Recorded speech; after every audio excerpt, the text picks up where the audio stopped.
यदि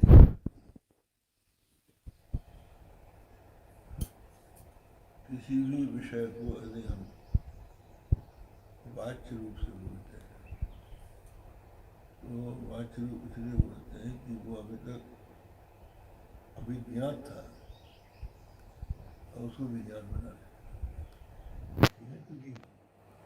अभिज्ञात को विज्ञात रूप से बनाना वाच्य रूप से इसका विधि का काम होता है। जिस वस्तु को हम नहीं जानते हैं शब्द के द्वारा उसको जनाया जाता है। आत्मा जो है उससे स्वयं प्रकाश, तो वो जो स्वयं प्रकाश है तो उसको कहने की जरूरत क्या है?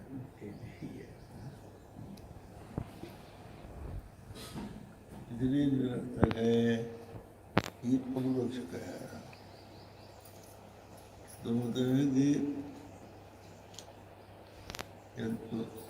तस्वीर प्रकाशा जन्मदयात, उसमें प्रकाश का उदय होना नहीं है। माने ज्ञातता आती है विषय में।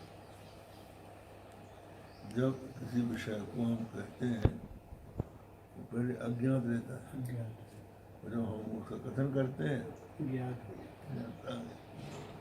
ज्ञातता जो है कि प्रकाश हो गया। ठीक है, तो जो स्वयं प्रकाश है उसको प्रकाशता की आवश्यकता क्या है? तो ये शंका की तो उन्होंने कहा कि ये सब ठीक है, लेकिन समारोपित विश्वादरूपेण यत् प्रतिपन्नम तन्निषेधेन बोध्यते। समारोपित विश्वादरूप से जिसका हमको ज्ञान हो गया है उसका निषेध से बोध कराते हैं। तन्निषेधे तस्य यथावत अप्रतनात् तो न निषेधान न सर्वादि तुरीयस्य पादत्र विलक्षणस्य अर्थादेव सिद्धापि जीवात्मनः स्थानत्र विशिष्टस्य तुरीयं ब्रह्मस्वरूपमिति ब्रह्मदेश मंत्रेण सिद्धतीति तुरीय ग्रंथो अर्थवान इत्यर्थः। तथा विधिमुखेन वृत्तिर्तत्त्वमसीति वाक्येन स्थानत्रय साक्षिणत्वं पदलक्ष्यस्य तत्परलक्ष्य ब्रह्मता लक्षणया उद्भिद तथा निषेध शास्त्रेणापि तात्पर्य वृत्त्या जीवस्य तुरीयब्रह्मत्वं प्रतिपादयितुं दृष्टान्तमाह तत्त्वस्य। तो यहाँ इन्होंने बताया कि अभी तक हम तुरीय को पादत्रय के रूप में जानते थे। यहाँ ये बता रहे हैं विश्व तेजस प्राग तुरीय में आरोपित है। जो तुरीय है उसी को जागृत में विश्व कहते हैं। जागृत का अभिमानी बनके वो विश्व हो जाता है और स्वप्न में वही तेजस हो जाता है, सुषुप्ति में वही प्राग हो जाता है। तो उसकी जो विश्वरूपता है और तेजस रूपता है, प्राग रूपता है, वो आरोपित है। हमें उसमें से आरोपित भाग को हटाना है, उसी को हमें दिखाना है कि ये ब्रह्म है। आरोपित को नहीं हटाएंगे तो उसकी ब्रह्म रूपता सिद्ध नहीं होगी, क्योंकि असंभव हो जाएगा।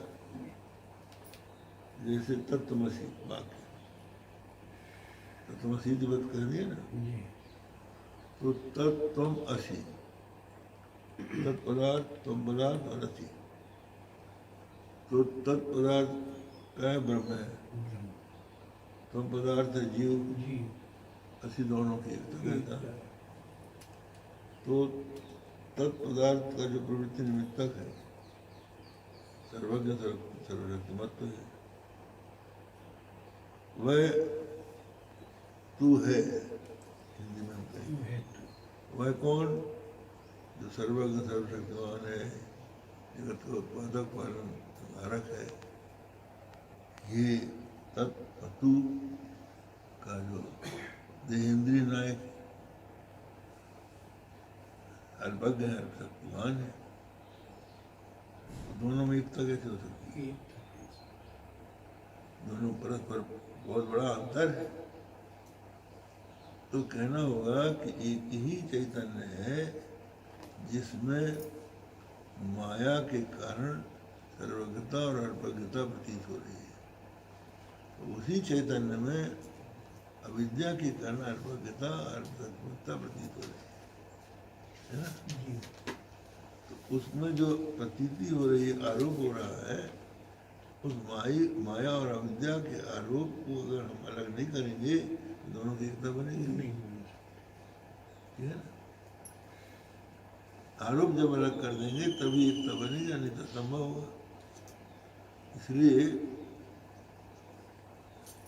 मनन और निधिध्यासन की जरूरत पड़ती है। मतलब जो चुप होती भी मनन, श्रवण मनन निधिध्यासन, तीन से परमात्मा का साक्षात्कार होता है। तो श्रवण क्या है? उपक्रमों संहारादि षड्विध लिंगों से समस्त वेदांतों का, समस्त वर्णों का तात्पर्य प्रत्यक्ष चैतन्य ब्रह्म में है, गीता में। ये आपको श्रवण से सिद्ध हो गया। मानव उपनिषद जो है ब्रह्म जी को अलग नहीं बता रहे हैं, दोनों को एक बता रहे हैं, ठीक है। जी तो ये आपका पहले से श्रवण से निश्चित हो गया, ठीक है। आपके मन में ये आया कि भाई सत्य तो बता रही है लेकिन है तो नहीं। जीव और ब्रह्म तो बड़ा भारी अंतर है।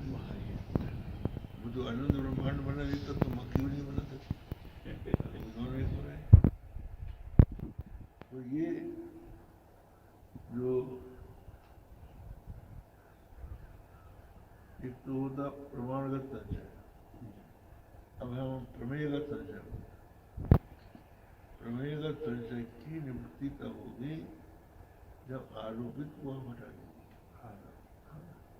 मन से आरोपित को जब हटाएंगे तब प्रमेयगत संशय की निवृत्ति होगी। तो आरोपित क्या है? यहाँ आ जाओ। आरोपित विश्व तेजस प्राग,